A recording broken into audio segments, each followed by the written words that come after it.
আসসালামু আলাইকুম ওরহমতুল্লাহি ওয়া বারাকাতুহু নাহমাদুহু ওয়া নুসাল্লি আলা রাসূলিল কারীম আম্মা বা'দ।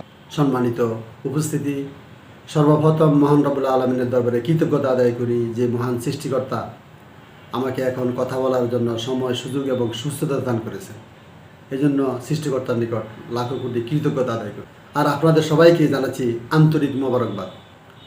সম্মানিত শ্রোতাবিন্দু, আমি এখন আপনাদের সামনে 5টি বিষয়ে কথা বলবো।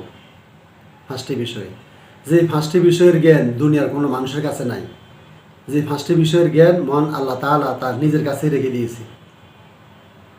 এই 5টি বিষয়ের জ্ঞান কি বলেছে আল্লাহ রাব্বুল আলামিন এই ব্যাপারে পবিত্র কোরআনের সূরা লোকমানে 37 নম্বর আয়াত বা সূরা লোকমানের একবারে শেষের আয়াতে আল্লাহ রাব্বুল আলামিন বলছেন, ইন্নাল্লাহা ইনদাহু ইলমুস সাআহ, নিশ্চয়ই আল্লাহর কাছেই কিয়ামতের জ্ঞান রয়েছে। কিয়ামত কবে হবে সেই বিষয়ের জ্ঞান আল্লাহ রাব্বুল আলামিন দুনিয়ার কাউকে জানায়নি। তবে কিয়ামত কবে হবে এই বিষয়ে হাদিস শরীফে রাসূল কারীম সাল্লাল্লাহু আলাইহি সাল্লাম কিয়ামতের ছোট ছোট আলামত এবং কিয়ামতের বড় বড় আলামত, আলামতে সুগরা এবং আলামতে কুবরা, অনেক বর্ণনা দেওয়া আছে। হাদিস শরীফে রাসূল কারীম সাল্লাল্লাহু আলাইহি সাল্লাম বলছেন, তার ভিতরে ছোট ছোট আলামতে সুগরাগুলো দেখা যায়। তাহলে আমরা বুঝতে পারেন যে কিয়ামত কবে হবে এই জ্ঞান মহান আল্লাহ তাআলা ছাড়া পৃথিবীর কারোর কাছে কোনো জ্ঞান নাই। পৃথিবীর কাউকে আল্লাহ জানায় নাই। আর রাসূলকে যতটুকু জানিয়ে দিয়েছেন আলামতে সুগরা এবং আলামতে কুবরা, রাসূল সেটা হাদিস শরীফে বলে দিয়ে গেছে। এটা 1 নম্বর প্রশ্ন। 2 নম্বর প্রশ্ন, ওয়ায়ুনাজ্জিলুল গায়স, তিনি বৃষ্টি বর্ষণ করেন। অর্থাৎ বৃষ্টি কখন আসবে কখন আসবে না এই জ্ঞান কারো কাছে নেই।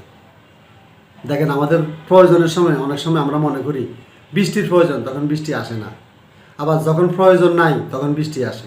আল্লাহ রাব্বুল আলামিনই ভালো জানেন জমিনে কখন কি কাজ করতে হয়। যেমন মনে করেন ধানের সিজনে হাজার হাজার মানুষ ধান চাষ করে, ধান শুকায় রোদে দিয়ে, তখন তাদের রোদের দরকার। আবার যারা নদীতে সাগরে মাছ ধরে তাদের বৃষ্টির দরকার, কারণ নদী শুকিয়ে গেছে, নদীতে পানি নাই, যার কারণে মাছও নাই।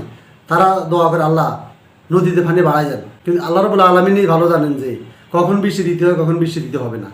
অনেক সময় দেখা গেছে আমরা দেখি একবার আকাশ মেঘাচ্ছন্ন, মনে হয় যে এমন বৃষ্টি হবে, মুষলধার বৃষ্টি, কিন্তু কিছুক্ষণ পরে দেখা গেছে আকাশ সাদা হয়ে গেছে, মেঘ সরে গেছে, বৃষ্টি হয় নাই। তাহলে ওয়ায়ুনাজ্জিলুল গায়স, কখন বৃষ্টি হবে এই জ্ঞানটা মহান রব্বুল আলামিনের কাছেই আছে। আল্লাহ রাব্বুল আলামিন দুনিয়ার কাউকে তিনি এটা জানান নাই। 3 নম্বর প্রশ্ন, ওয়ায়ালামু মা ফিল আরহাম, জরায়ুতে কি আছে, মায়ের গর্ভে কি আছে, এটা আল্লাহ রাব্বুল আলামিন ছাড়া কেউ জানে নাই। ছেলে আছে না মেয়ে আছে। আপনারা আমাকে বলবেন যে হুজুর, এখন তো বর্তমান প্রেক্ষাপটে পরীক্ষা করে আমরা বুঝতে পারি যে ছেলে না আছে না মেয়ে আছে, কিন্তু সন্তান যখন গর্ভে আসে, দেখবেন গর্ভে আসার সাথে সাথে পরীক্ষা কিছু উঠবে না। 1 মাস যাইবে, 2 মাস যাইবে, 3 মাস যাইবে, 7 মাস 6 মাস যাবে, ধরতে পারেন না, আলট্রাসোনোগ্রাফিতে কিছু আসবে না। যখন 7 মাস 8 মাস হয় তখন আলট্রাসোনোগ্রাফি করি বোঝা যায় ছেলে না মেয়ে। তারপরে অনেক সময় এখানে ভুল রিপোর্টে আসে। আসুন, এই ছেলেটা কি ভদ্র হবে না অভদ্র হবে, ভালো হবে না খারাপ হবে, এই ছেলে বড় হয়ে কি হবে, কি সে কি ন্যায় বিচারক বাচ্চা হবে, ন্যায় বিচারক অফিসার হবে, না জালিম বাচ্চা হবে, এটা আল্লাহ রাব্বুল আলামিন ছাড়া কেউ জানেন। এটা তার বাবা মাও জানে না। দেখেন না, আমাদের বর্তমান সমাজে ন্যায় বিচারক শাসকের কত দাম, একজন ভালো চেয়ারম্যান ভালো মেম্বারের কত দাম। সে মেম্বার চেয়ারম্যানই দেয়, মেম্বার চেয়ারম্যান হওয়ার পরে সে সুবিচার করে, তার সুবিচারের কারণে তার বাবা মার প্রশংসা করে যে আদব পাদাশীল বংশধরী। আর যদি জালিম বাদশা হয় তাহলে মানে তার দিকে থু মারে। তাহলে এই ছেলে বড় হয়ে কি জালিম হবে না ন্যায় বিচারক হবে? মেয়ে জানে না গর্ভে থাকতে বা ছোট থাকতে কোনো পিতা মাতা জানে না তার মেয়ে কি হবে, কি বেশ্যা হবে না একজন শালীন ভদ্র মহিলা হবে। আমাদের দেশে কত মানুষ, হাজার হাজার মহিলা, আহারে নিজের দেহকে আল্লাহ রাব্বুল আলামিনের পক্ষ থেকে তো মূল্যবান দেহ পতিতায় বিক্রি করে দিয়েছে। পতিতায় দেহ ব্যবসায় নিয়োজিত হয়েছে, হারাম। তাহলে কি এটা তো তার বাবা মাও জানে না, তার মেয়ে বড় হয়েছে পতিতা হয়ে যাবে। কাজেই আল্লাহ রাব্বুল আলামিন বলছেন যে ওয়ায়ালামু মা ফিল আরহাম, গর্ভে কি আছে তোমরা জানো না। সে কি নেক সন্তান না খারাপ সন্তান, ভালো সন্তান না খারাপ সন্তান, ন্যায় বিচারক শাসক হবে না জালিম বাদশা হবে, এটা আল্লাহ রাব্বুল আলামিন জানেন, দুনিয়ার কোনো মানুষের হাতে জ্ঞান নাই। 4 নম্বর প্রশ্ন, অমা তাদরি নাফসুম মাযা তাকসিবু গাদান, তুমি জানো না তুমি আগামীকালকে কি উপার্জন করবে। গাদান শব্দের অর্থ হলো আগামীকাল, আগামীকাল, আগামী কাল মানে এক্ষেত্রে সময়, মানে আগামী থেকেই সময়। কোনো কোনো ফোকায়করাম বলছে এখানে সময়ও বুঝেছি, তবে গাদান শব্দের অর্থ আগামীকাল। আগামীকাল তুমি কি উপার্জন করবে এটা তুমি আল্লাহ রাব্বুল আলামিন ছাড়া কেউ জানে না। আপনি আমি অনেক মানুষকে দেখছি বিবাহের টেবিলে ভাত খাইতে বসছে, খানা সামনে আসছে, এমন সময় একটা টেলিফোন আসছে যে আপনার অমুকে মারা গেছে। আরে রিজিক সামনে নাই, খাইতে পারে না। আপনি আগামীকাল কি উপার্জন করবেন? আর আগামীকাল বাদ দেন, আপনি একটু কিছু পরে, আধা ঘন্টা পরে, 1 ঘন্টা পরে কি হবে আপনার, আমরা জানি না। আমি এমন দেখছি, এমন শুনছি যে 30 মিনিট আগে কথা বলছি, 30 মিনিট পরে শুনে হুন্ডা অ্যাক্সিডেন্ট হয়েছে, মেডিকেল নিচে সে মারা গেছে।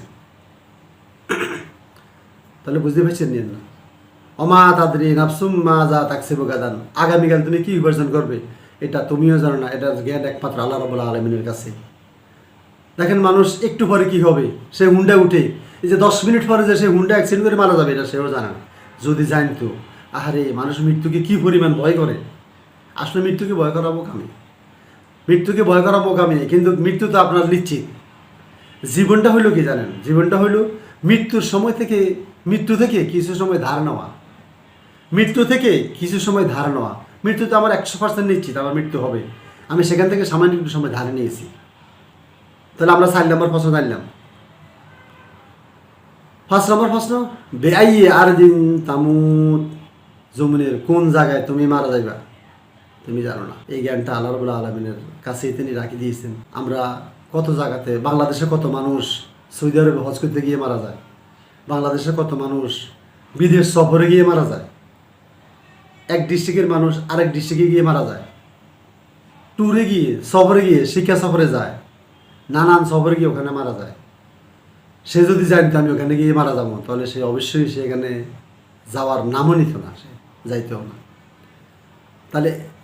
তাহলে আমরা বুঝলাম যে আল্লাহ রাব্বুল আলামিন আমাদেরকে যতটুকু জানিয়েছেন আমরা ততটুকু জানি, তিনি যতটুকু জানার নাই, যে জ্ঞান আমাদেরকে দেন নাই, সেটা জানার কোনো ক্ষমতা আমাদের নাই।